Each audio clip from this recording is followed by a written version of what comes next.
magacaygu waa axmed cabdullaahi.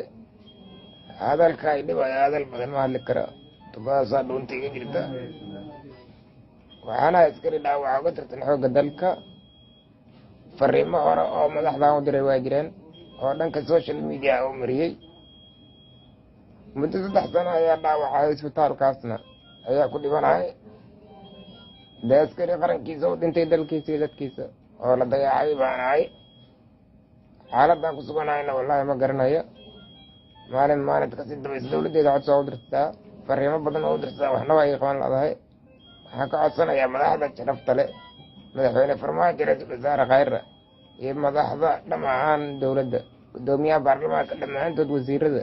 waxaan ka codsanayaa maamulka ayagaa talada hayo, dalka ayagaa xukumo, soomaalinimo inay wax igu qabtaan oo dhaawaca ila qaybsadaan oo xaaladayda wax ka qabtaan. way awoodaan maanta inay wax iga qabtaan.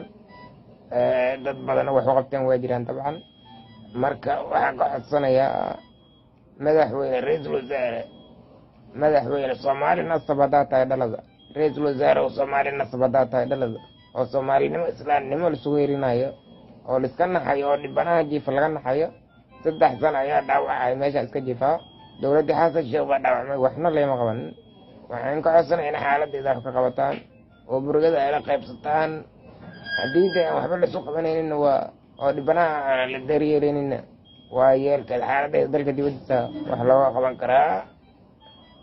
waxaan ka codsanaya in xaaladayda wax looga qabto. wixii intaasi dheer oo fariin ah oo degla waa ligala soo xiriiri karaa.